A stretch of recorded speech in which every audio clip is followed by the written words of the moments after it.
Bonjour à tous, c'est les 4 Fanatics et aujourd'hui on se retrouve pour l'avant-match opposant Marseille à Nantes.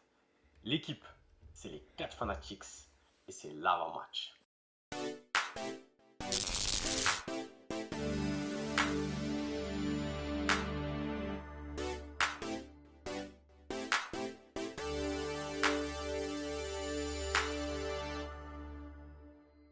L'équipe, bienvenue sur la chaîne des 4 Fanatics et aujourd'hui on se retrouve pour l'avant-match opposant Marseille à Nantes. On va préparer ce match après une semaine ô combien agitée en raison du précédent match face à Auxerre et cette défaite 3-0. Et vous le savez tous, les propos de Pablo Longoria. Mais pour commencer cette vidéo, on va parler football, on va se projeter sur ce prochain match qui est important. Et oui, on a besoin de conserver cette avance au niveau de nos concurrents pour cette deuxième place. C'est important, ça va être un match important. Et justement, on va commencer par parler de la composition d'équipe. Sofiane, toi, qu'est-ce que tu en penses? Avant de te lancer, on le sait, l'aspect défensif avec l'absence de Balardi a été remarqué sur le match face à Auxerre. Voilà, aujourd'hui, c'est le retour de Balerdi. Je pense que les choses vont changer. Qu'est-ce que tu en penses? Bah, elles vont pas tant changer que ça, puisque c'est le retour de Balerdi, mais sans Cornelius du coup. Oui, Donc au final, il y a quand même un poste qui reste disponible. Et ce poste-là, on sait déjà qu'il va être occupé par Kondogbia. Il y a pas de mystère. après, on revient, on revient exactement sur ce qu'on a connu avant la blessure de Kondogbia et ce qui marchait, tu m'arrêtes si t'es pas d'accord avec moi, ce qui marchait le mieux sur le plan défensif, je suis d'accord, quand Kondogbia était à son niveau. Ta dernière phrase, elle résume tout ce que j'ai à dire sur le sujet. C'est que quand Kondogbia était bon, ça fonctionnait. Le Kondogbia actuel, moi, il me fait peur. Je l'ai dit dans les vidéos précédentes. Le Kondogbia actuel, j'apprécie pas ses performances. Donc forcément, je me dis que honnêtement, là, si on exclut tout ce qu'on pense, tu sais, le fait, l'affect et la carrière, honnêtement, à l'heure actuelle, un Cornelius, c'est 10 fois plus fiable que Kondogbia. Et c'est dingue de dire ça par rapport au talent et à la carrière de Kondogbia, tu vois. De se dire que tu prends Cornelius et c'est 10 fois plus fiable. T'es plus serein. C'est pas normal. Donc à lui de d'hausser le niveau de jeu. Là, ça y est, ça va être c'est quoi, son troisième, quatrième match depuis qu'il C'est revient. ça. Donc maintenant, j'attends comme je t'ai dit là dans la précédente vidéo, j'attends de lui qu'il se mette vite au niveau. Et du coup, là, il va avoir un coup à jouer. Après, au bout d'un moment, tu sais, c'est un cadre. Il a l'expérience du ballon du haut niveau. S'il n'est pas capable de comprendre que c'est maintenant qu'il faut saisir l'occasion pour se refaire une place dans le 11, ben, il va jouer aujourd'hui. Mais quand Cornelius sera là, le choix sera fait. Et puis, il sera sur le banc. C'est dommage pour lui. Mais c'est à lui de saisir les occasions, c'est pas à nous. Là, elle est belle, elle se présente. Qu'il fasse mieux que ce qu'il nous a proposé à Auxerre. Non, je pense que tout est dit. Après, c'est vrai que quand je regarde les prestations de Kondogbia euh, en défense en tout cas, Euh, il a souvent eu besoin de quelques matchs pour se remettre dedans. Et une fois qu'il était dedans, il a su enchaîner. Je pense qu'on est sur le même schéma, c'est-à-dire que bah, après sa blessure, il a repris, il a fait quelques matchs qui étaient pas forcément très bien aboutis. Et je l'espère que contre Nantes, il va réaliser une belle prestation parce que il sait capitaliser sur les belles prestations, mais il en faut une au moins pour commencer à inverser la tendance. Et je pense qu'il en a besoin. On a parlé de l'aspect défensif. Niveau milieu de terrain, ça n'a Bon, pas bougé. après, je pense qu'à part ce changement-là, il n'y en aura pas. Parce qu'après, au milieu de terrain, je pense qu'on sera toujours sur un Hubert Benasser. Bilal Nadir ne sera pas là, normalement. Je crois il est malade. Donc, Ok. normalement, il sera pas dans le groupe. Après, ouais, sinon, sur les milieux, ce sera ça. Sur les côtés, je pense qu'on restera sur du Merlin, Luis Enrique. Et devant, Greenwood, Rabiot et Guiri, je pense que ça, c'est les noms qui sont alignés d'office, hein. Tu sais, la compo, maintenant, elle est assez claire.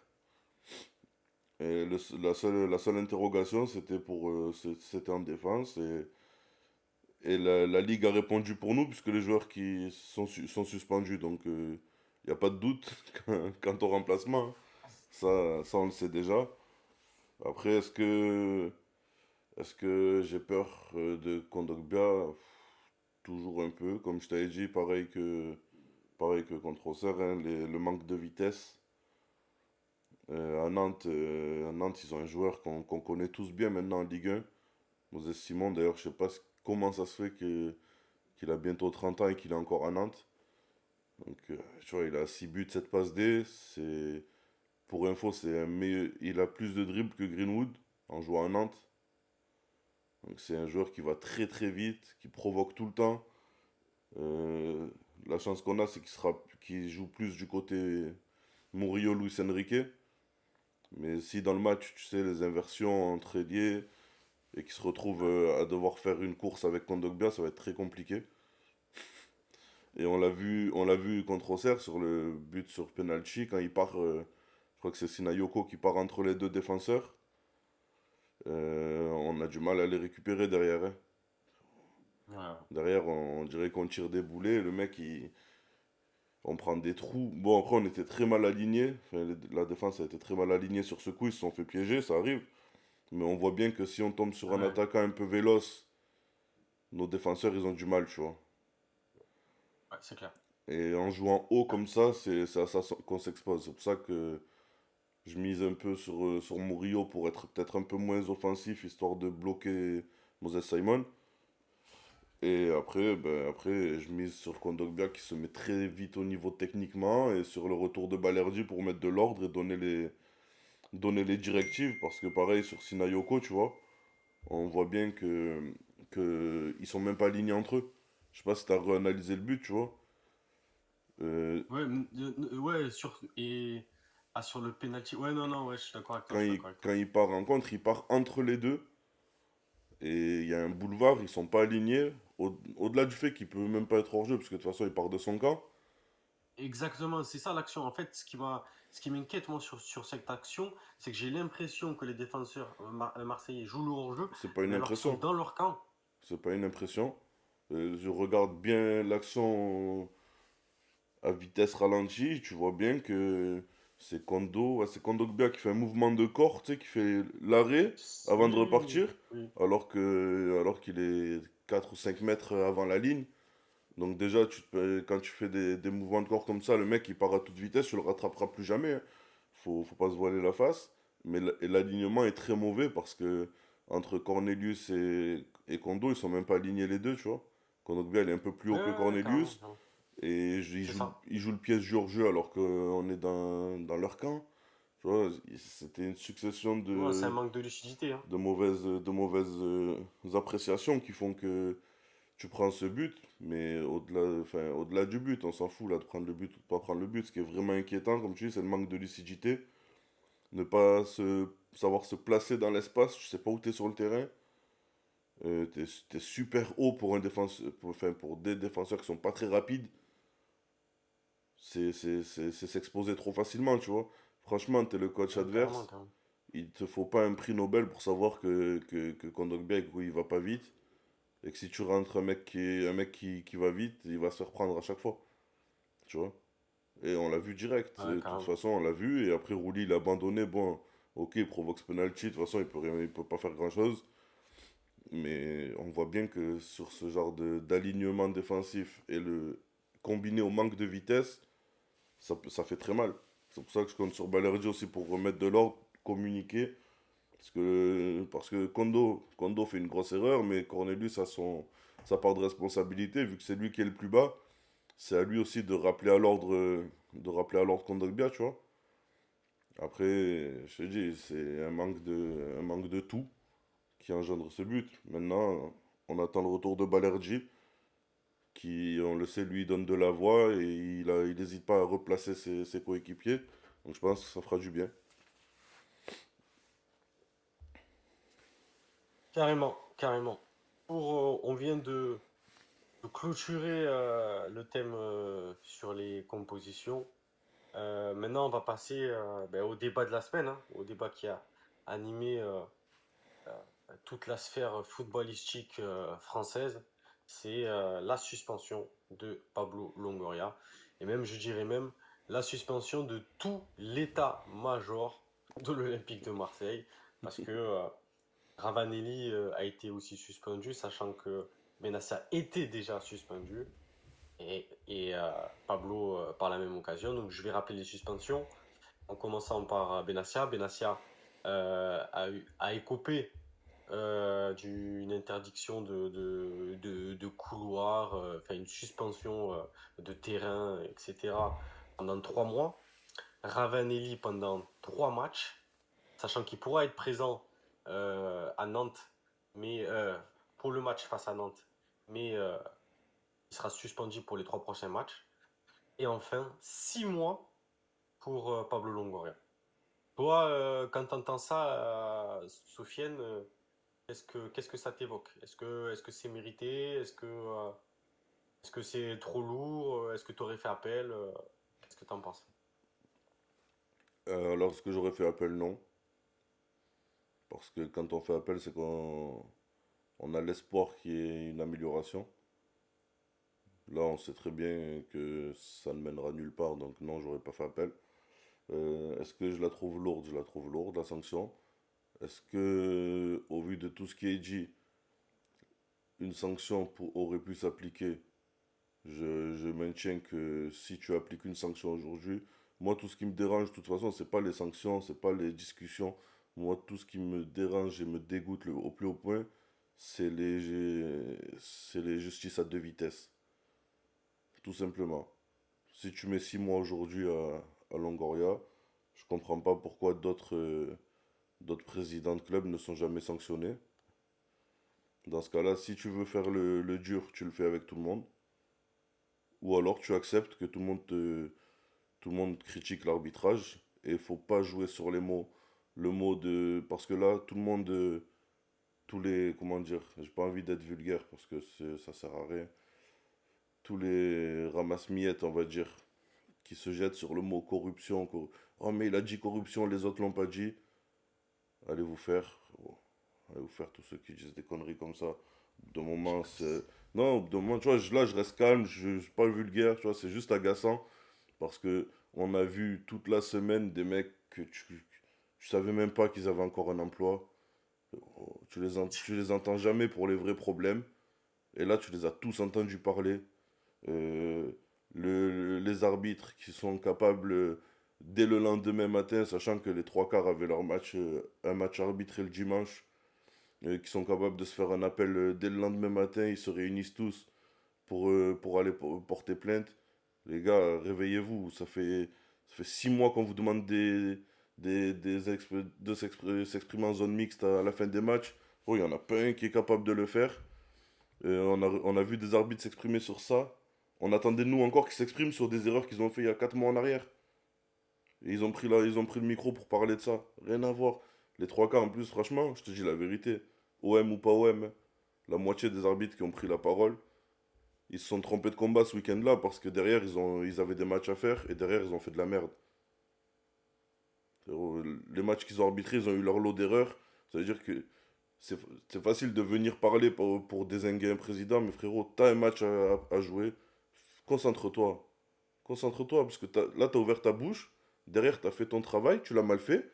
Et on voit ce que tu fais, tu vois ce que je veux te dire, c'est diffusé. Encore, frérot, t'arbitres en D4 là-bas dans ta ville.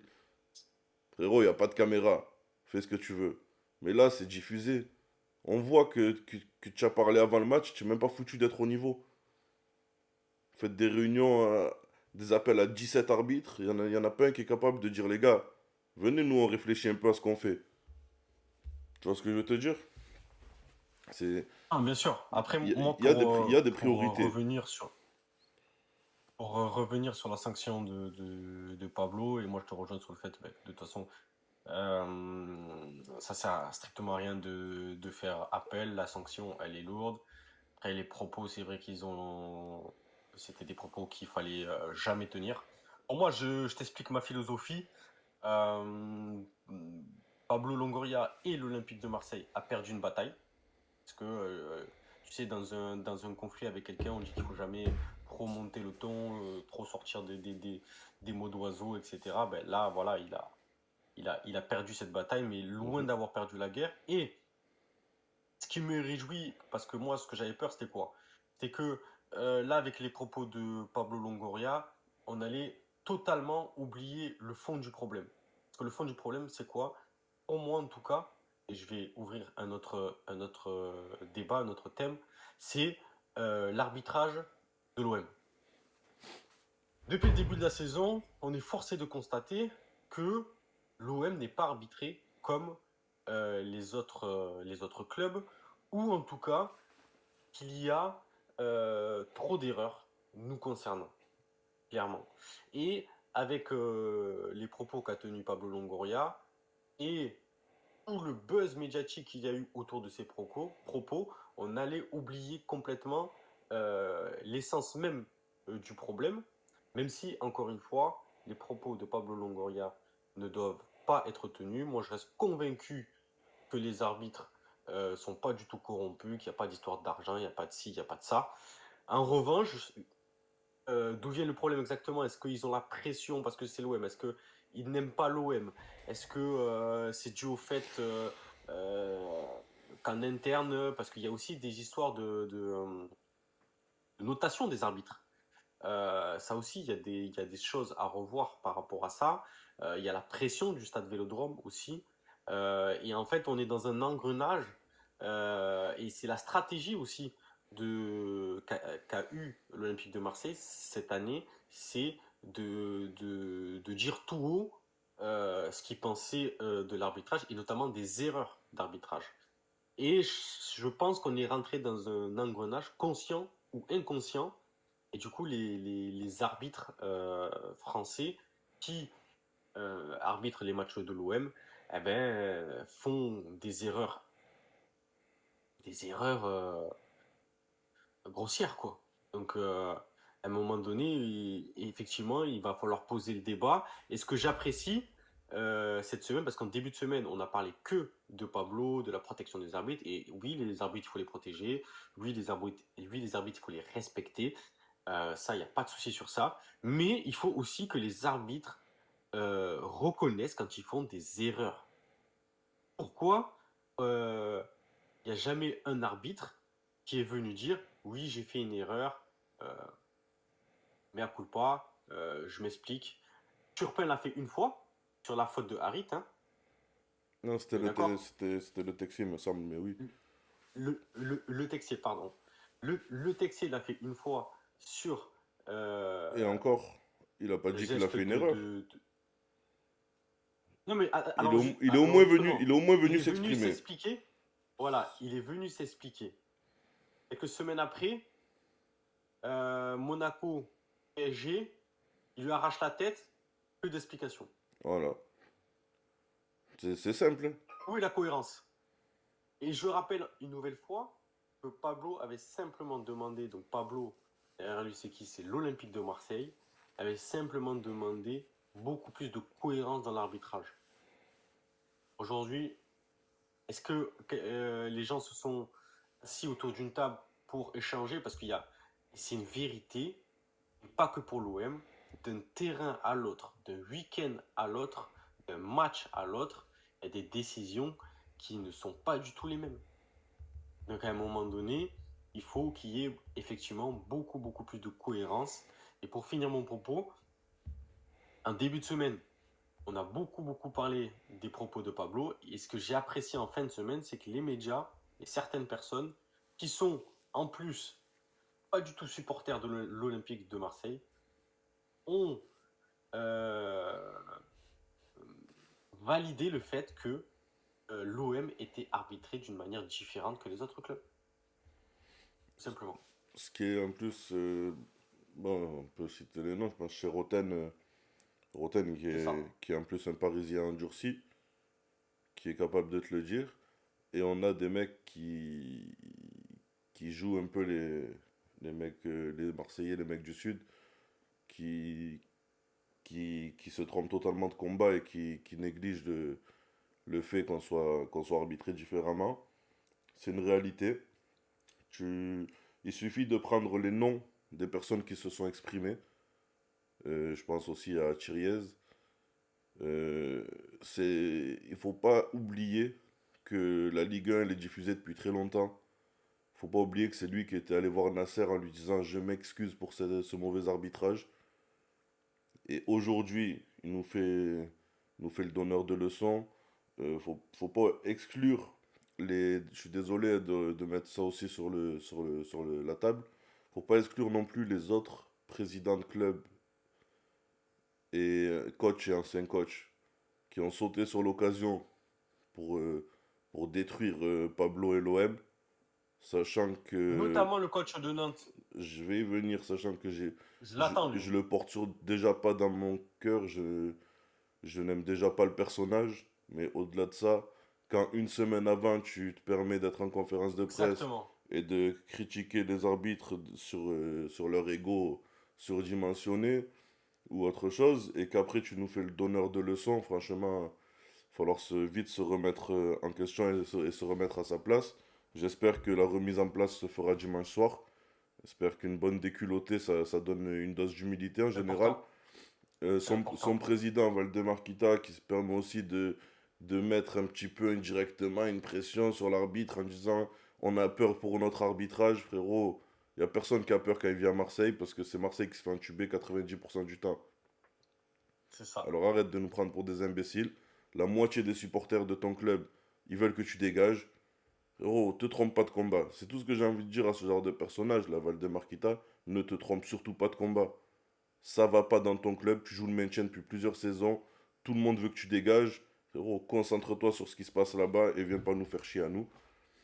T'as l'arbitre, je sais plus son nom, je crois que c'est Pignard ou un truc comme ça, euh, Ouais. qui est venu dire c'est inadmissible et tout, mais quand Kipembe il te tape le bras, il te dit touche-moi pas, frérot, t'étais pas foutu de mettre un jaune à ce moment-là. Là, c'était pas dérangeant. Quand c'est Longoria qui parle dans un couloir et parce qu'il a mis un coup de pied à une valise, oh là, il faut s'indigner. La liste est longue, la liste est longue. Tous ceux qui se sont indignés, Ah, la liste est longue. Et puis, ils traînent tous des casseroles. pareil pour l'histoire. Non, Pareil pour l'histoire de Nassia, là.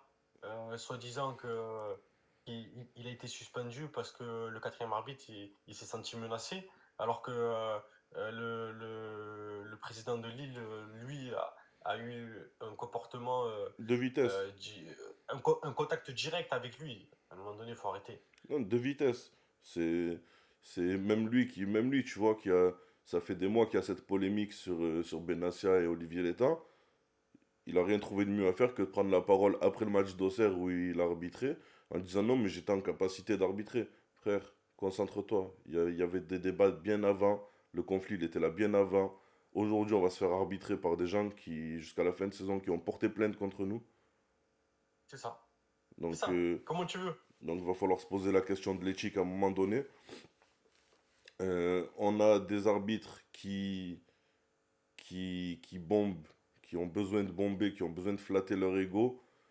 Parce que, comme je le dis depuis longtemps et je le maintiens, c'est pas de cette année, c'est depuis très longtemps que les arbitres qui viennent au vélodrome, qui voient 70 000 personnes, ont besoin de se faire un concours de taille de bite avec le vélodrome. C'est une réalité, c'est une réalité, c'est un besoin. T'as les trois quarts des arbitres qui viennent, qui, quand ils prennent une mauvaise décision, ils ne se déjugeront pas, ils vont aller au bout de leur bêtise pour dire non, moi j'ai tenu la pression du vélodrome. Moi je suis quelqu'un, tu vois, moi je suis capable de résister à cette pression. Alors que quand tu fais une erreur, il faut le reconnaître, c'est tout. Et on passe à autre chose. Et si tu as raison, que tu maintiens ta décision, y a pas de souci. Mais, mais venir au stade en se disant juste que oui, je vais faire mon concours d'ego et que je vais maintenir tout ce que je prends en première décision rapidement, je le maintiens parce que le stade ne me fait pas changer d'avis, parce que je veux montrer à mes patrons au-dessus ou aux autres arbitres, parce que j'ai un standing, comme je te dis, le Texier ou Turpin qui ont des standings puisqu'ils arbitrent en Europe. C'est-à-dire, moi, je vais montrer que oui, je suis un des meilleurs arbitres français et je ne me chie pas dessus face au vélodrome. Et c'est là où on arrive dans cette guerre d'ego qui tire que vers le bas. Puisque, en fin de compte, pour montrer que tu as un caractère, que tu es quelqu'un, tu es en train de niquer un match, tu vois.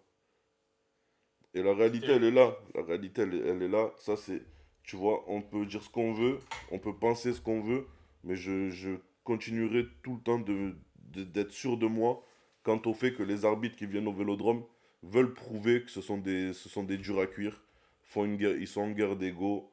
Le concours, comme je te disais tout à l'heure, de taille de bite. C'est une réalité, c'est une réalité. Je sais que ça te fait, ça peut faire rire ou sourire, hein, mais la réalité, c'est que Non, mais c'est, il y a un truc en tout cas, il y a un truc. il n'y a pas Il un y a un truc. truc, il y a un concours. On Oh, veut. il y a une guerre d'ego, je l'avais dit, je sais pas si tu te souviens, dans une des premières vidéos, je crois que c'était au tout début de saison, je crois que c'était le premier match à domicile, où j'avais dit que l'arbitre était en guerre d'ego avec le stade. Ils voulaient Ouais, je me prouver, souviens. ils voulaient prouver, et je te le dis, ils veulent prouver. Autre fait qui a été relayé par les médias, Peut-être qu'ils ont des points supplémentaires, hein. On le sait pas, hein. je sais pas, parce qu'aussi ils se cachent derrière, on est noté tous les week-ends, sortez-les les notes. C'est ça. C'est ça. Les joueurs sont notés tous les week-ends, on le voit. Un mec qui fait un match de merde, il est mal noté, on le voit de suite. Vous êtes noté par qui? Frérot, si moi je fais une prestation et c'est JM qui me note, ben, je vais avoir des bonnes notes toute l'année. Frérot, c'est pas ça qu'on veut, nous on veut de la transparence. Au-delà de ça, autre fait que je te dis qui est sorti depuis le début de la saison, aucun arbitre n'a mangé au Vélodrome pour le traditionnel repas d'avant-match. C'est pas pour rien. Aucun. Tous les week-ends, enfin un week-end sur deux du coup. Dans les autres stades, ils y vont tous. Est-ce qu'au bout d'un moment, quand tu mets toutes ces choses bout à bout, est-ce qu'au bout d'un moment, tu peux te poser une question quant à l'équité? Tu vois, Bien sûr. là, je parle pas de Bien corruption, je sûr. parle pas de transaction d'argent comme ils ont voulu en parler dans les médias. Juste, je parle d'équité. Est-ce qu'on a le droit de se poser la question sur l'équité quand on met bout à bout? Dazen a fait une petite vidéo dessus dans leur mag du dimanche soir avec une compile des erreurs Des erreurs. d'arbitrage. Donc quand tu mets toutes ces erreurs d'arbitrage, quand tu mets ces témoignages, que moi j'ai pas peur de le dire, c'est du faux témoignage, c'est bien plus grave que de dire qu'il y a eu de la corruption, de faire un faux témoignage sur Mehdi Benassia et Olivier Létang. Quand tu mets que les mecs ne viennent pas au repas, quand tu mets que les mecs ne prennent pas la parole après leur prestation, n'expliquent rien à personne, et le jour où il y a un peu de. Il y a un mec qui sort en piñata, ils te mettent Longoria dessus, prenez un bâton, tapez, t'as tous les arbitres qui parlent. Les gars, on avait oublié qu'ils avaient. On croyait qu'ils étaient muets. On les voit juste sortir des cartons comme Surtout, ça, c'est. avec des yeux comme ça. On avait oublié qu'ils savaient s'exprimer. Et là, tout le monde veut parler, tout le monde veut le micro, tout le monde veut sa minute de gloire. Et puis surtout, là, tu vois une belle unité des arbitres, alors que ceux qui connaissent le foot et ceux qui suivent le foot depuis longtemps, tu sais très bien que les arbitres, ils ont une très très forte concurrence entre eux et que s'ils peuvent entre guillemets se tirer dessus, bah, ils le feraient, je te le dis. Bien sûr, je je vais en profiter. Je sais que toi, ça risque de pas te plaire, mais je vais quand même le faire. Pour adresser, puisqu'on a cité un peu des présidents, des entraîneurs et tout, je vais adresser aussi un mot à un ex-joueur de foot qui s'appelle Benoît Tremoulinas, qui était au plateau de l'équipe, qui s'est indigné que Longoria ait pu parler de la sorte. Mais j'ai juste une question à poser, et celle-là, je vais te la poser à toi, Jean-Marc. Est-ce que c'est plus grave de dire que quelqu'un est corrompu ou de prendre le volant en étant bourré? Oh là là, là, Non, là, on s'écarte du je te débat. pose une question à toi. Mais je comprends le fond de ta pensée. Ne me Je réponds pas, on est d'accord qu'il y a une échelle de gravité. Ouais, c'est bon, c'est. Oui, oui, oui. Non, mais c'est sûr. C'est sûr. Alors, Moi, je dirais juste il faut balayer devant sa porte avant de regarder ce qui se passe exactement, chez les autres. parce que c'est pas le harceleur du lycée qui va venir 5 ans plus tard dans les lycées dire les gars, stop au harcèlement. Tu vois ce que je veux te dire? Frérot, C'est sûr, bien sûr. C'est que sûr. chacun nettoie un peu ce qui se passe, comme je disais avec Kita, avec son club, chacun nettoie un peu devant sa porte. Et et que les moutons soient bien gardés, comme on dit. Tu vois, chacun gère sa merde et ne pas sauter sur Voilà. l'occasion. Tu vois, quand tu vois un bout de steak comme ça, faut pas sauter. Tu vois, faut pas sauter sur l'occasion bêtement parce qu'en général, quand il y a un bout de steak qui est tendu, derrière, il y a un coup de bâton qui arrive. C'est une réalité, c'est la vie comme ça. Là, il y a eu un bout de steak jeté. Mais, Les trois quarts qui sont allés croquer dedans, ils ont oublié de décrocher les casseroles derrière. mais oui, c'est vrai, c'est une réalité, c'est une réalité. Alors que tout le monde se remette un peu en Réalité. question. Et justement, justement, tu parles de coup de bâton, la transition est parfaitement donnée. Le coup de bâton, j'espère qu'il sera donné à Nantes ce week-end chez nous. Et pour ça, moi, je vais pronostiquer une large victoire 4-0. Comme tu l'as dit, comme on en a parlé durant toute cette vidéo, Nantes nous a clairement enfoncé par rapport aux Bien sûr. propos de Pablo Longoria, que je le répète, n'était pas, n'était pas approprié, n'était pas du tout approprié. Maintenant, il ne faut pas oublier que Nantes, par l'intermédiaire de son entraîneur, M. Comboiré, euh, n'est pas du tout tendre aussi avec l'arbitrage. Donc maintenant, comme on vient de le dire aussi, il faut savoir balayer devant sa porte avant de parler des autres. Et voilà, moi je pronostique un beau 4-0, un joli clean sheet, une, une large victoire contre Nantes. Et j'espère que les joueurs, et j'en suis persuadé, euh, ont toutes les informations et ont envie d'enfoncer ce club qui nous a enfoncés dans les médias. Mais nous, on va le faire sur le terrain, je l'espère. Sofiane, Moi, mon prono, c'est 3-1.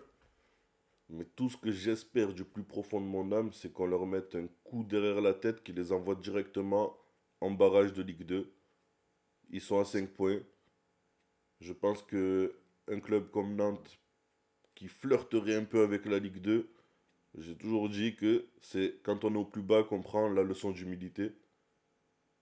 Donc j'aimerais, de par l'entraîneur et le président qui a parlé maintenant pour nous enfoncer, j'avais rien contre ce président-là à la base, mais vu qu'il a parlé maintenant, je lui souhaite pas de réussite dans son club. Mais au-delà de ça, pour Camboiré, j'espère qu'on leur mette le coup de bâton qui leur fait perdre le fil de la fin de saison et de la course au maintien. Et plus indirectement, je souhaite les voir la saison prochaine sur Bein, le vendredi soir en Ligue 2. Et, et, je reg- et je regarderai probablement un match ou deux, ne vous en faites pas. Si c'est que ça, j'y mettrai du mien. Mais quand on se comporte comme ça avec l'Olympique de Marseille, quand on est une personne aussi détestable que Comboiré dans toutes ses prises de parole et dans toutes ces polémiques qu'il a eues, je n'oublie pas les polémiques Jawel Adjam, etc. On va pas rentrer dedans aujourd'hui, tout le monde sait. Je n'oublie pas tout ça. Ça me ferait plaisir. Même, tu sais quoi, je suis prêt à ce qu'on fasse un match nul et qu'ils aillent en Ligue 2. Si c'était possible, je signe. T'imagines? juste pour clôturer, et c'est un élément hyper important pour ce match, c'est la nomination de Stéphanie Frappard, qui sera arbitre de cette rencontre. Est-ce que tu as un avis, toi, par rapport à cette décision? J'ai aucun avis par rapport à la décision. Ça aurait pu être pire, on aurait pu encore avoir Stina. Non, moi, franchement, je Mais trouve que après, c'est non, elle a fait, je une crois très qu'elle bonne nous. arbitre. Ouais, mais je crois qu'elle nous a arbitré qu'une fois cette année. Ouais, Ouais. c'était à Toulouse. C'était à Toulouse. Elle nous a arbitré qu'une fois ou deux peut-être cette année, donc on n'a pas eu beaucoup.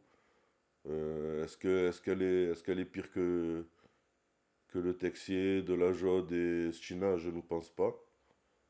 Après, franchement, maintenant, Non, moi, je pense. je regarderai même plus l'arbitre qui est nominé.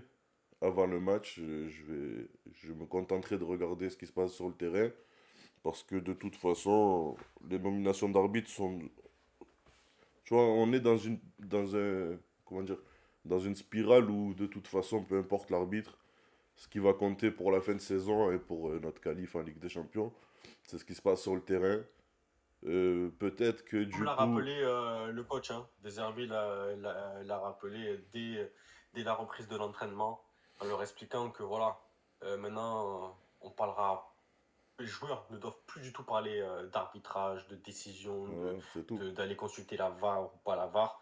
Maintenant, ils restent focus sur le terrain et l'objectif, c'est d'élever le niveau de jeu pour être intraitable et ne plus être dépendant des décisions de l'arbitre. C'est exactement ça, parce qu'à chaque fois qu'on se fait avoir, c'est cumulé aussi à une prestation pas terrible, parce qu'il faut pas non plus enlever, parce qu'on parle d'arbitrage, on parle de vrais soucis, mais on voit aussi le match, on sait que ça n'a pas été incroyable ce qui a été fait à Auxerre, sur le terrain, Oui, je parle là du terrain.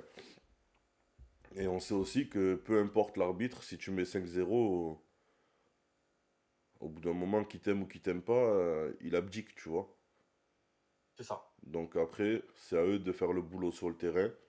Quand tu prends des équipes sur le papier moins fortes, dans une moins bonne dynamique que la tienne, il faut savoir les botter correctement, comme on dit, avec respect.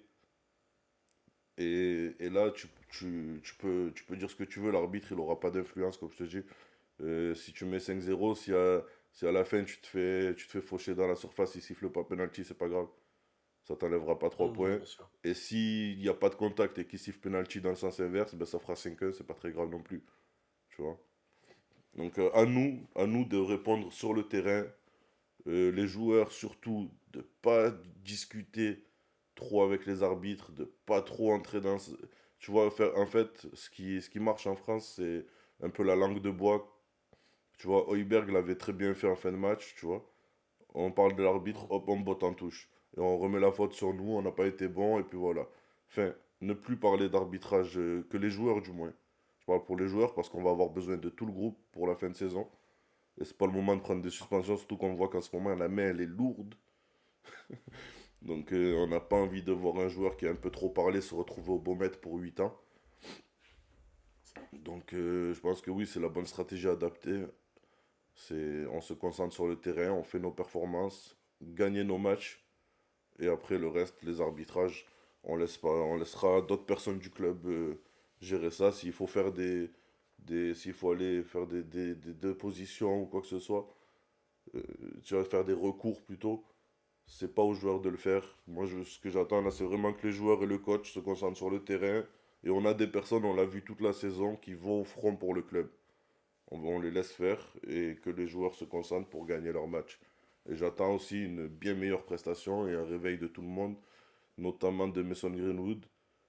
Là, c'est à domicile. Il va falloir que tu nous en donnes un peu plus.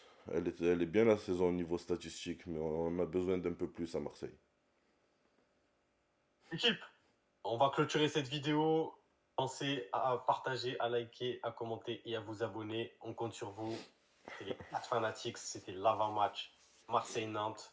On se retrouvera bien évidemment pour l'après-match, pour notre analyse, pour nos commentaires après ce match. Et on espère cette victoire pour l'Olympique de Marseille. L'équipe, c'était les 4 Fanatics.